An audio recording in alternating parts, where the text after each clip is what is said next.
Assalamualaikum warahmatullahi wabarakatuh. Halo guys, jumpa lagi bersama kami di channel El Farigi. Sebelumnya kami mengucapkan terima kasih yang sebesar-besarnya yang sudah support channel ini. Semoga kalian semua diberikan kesehatan dan rezeki melimpah. Amin ya rabbal alamin. Di video sebelumnya kita telah membahas peran ulama dengan tajuk Islam dan Politik yang menimbulkan polemik di antara kita. Kali ini juga tak kalah seru guys. Kita akan membahas tentang ulama lagi, sesuai dengan judul kita kali ini. Dalam video ini kita akan membagi menjadi 3 bagian. Yang pertama adalah pengertian ulama, yang kedua syarat menjadi ulama, dan yang ketiga pentingnya mengikuti ulama. Sebelum kita masuk, ada baiknya ambil kopi dulu guys, biar nggak ketiduran. Tapi tenang, insya Allah bahasa yang akan kami gunakan mudah dicerna dan bisa dimengerti. Oke. Sekedar informasi, pengetahuan ini kami dapatkan di bangku kuliah dulu guys. Bisa saja keterbatasan ilmu yang kami miliki, ada kesalahan yang kami tidak sengaja. Mohon masukannya dengan cara berkomentar positif. Kita sering mendengar di berita, televisi, maupun sosial media perihal ulama. Namun sebelumnya kita mungkin tidak tahu bahwa kata ulama itu diambil dari bahasa Arab, yang pengertian tunggalnya adalah alim. Sedangkan dalam jamaknya disebut ulama. Alim adalah kata tunggal, sedangkan ulama kata jamaknya. Namun bahasa ini sudah dibekukan dalam kamus KBBI guys. Walaupun dalam bahasa Arabnya sedikit berbeda ya. Kalau di Arab sono kata ulama disebut alim, yang artinya orang yang memiliki ilmu, yang berarti global ya. Baik itu ilmu fikih, tafsir, hadis, atau pengetahuan umum seperti kedokteran, astronomi, geografi, dan lain-lain. Tidak merujuk khusus kepada ahli agama misalnya. Tapi secara menyeluruh orang yang berpengetahuan disebut alim. Kalau banyak ya ulama.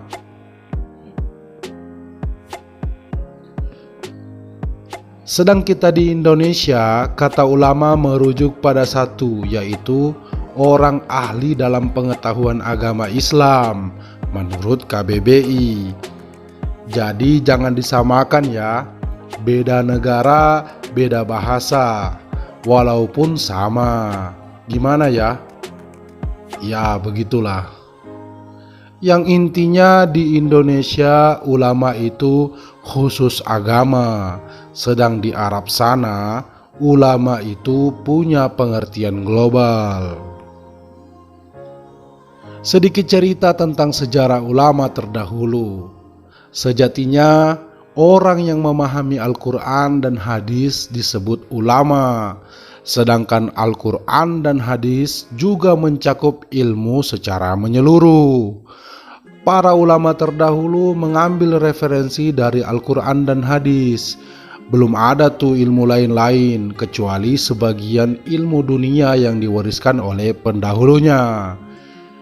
Karena keduanya yaitu Al-Quran dan hadis bagi mereka sudah cukup untuk memahami isi bumi ini guys. Tidak sedikit para ulama melahirkan karya-karya yang memenuhi kebutuhan umat manusia hanya dengan mengambil referensi dari Al-Quran dan hadis. Akan tetapi karena persebaran Islam terjadi begitu pesat, makin tajamlah pengetahuan Islam. Kita tidak mungkin lupa ada kota 1001 Malam yang menyediakan perpustakaan terbesar di dunia milik Islam kala itu, guys. Karena Al-Quran yang kaya akan pengetahuan, ditambah pengetahuan dari luar yang dipadukan menjadi ilmu yang luar biasa, para ulama kala itu sangat terkenal akan kehebatannya. Banyak temuan-temuan ilmiah yang sampai sekarang diterapkan di sekolah-sekolah, bahkan menjadi acuan suatu ilmu yang ada. Jadi pada intinya, ulama yang mempelajari Al-Quran dengan disiplin dan teratur bukan saja melahirkan ulama yang memahami hukum-hukum Islam, akan tetapi lebih jauh dari itu, mereka bisa berkamuflase menjadi ilmuwan-ilmuwan baik dari segi ekonomi, sosialisasi, geografi, biologi, fisika, matematika, dan lain sebagainya. Namun tetap senantiasa menjaga ilmu agamanya, guys. Sedang di Indonesia memiliki pemahaman mengerucut tentang ulama, cuma sebatas agama saja. Ya, karena itu tadi sudah dibekukan menjadi bahasa resmi. Ulama berarti orang yang berpengetahuan Islam saja. Maka kita spesifikkan saja pemahaman kita menjadi pemahaman Indonesia, bahwa ulama itu hanya mempelajari agama Islam, baik akidah, akhlak, sejarah, dan fikih Islam.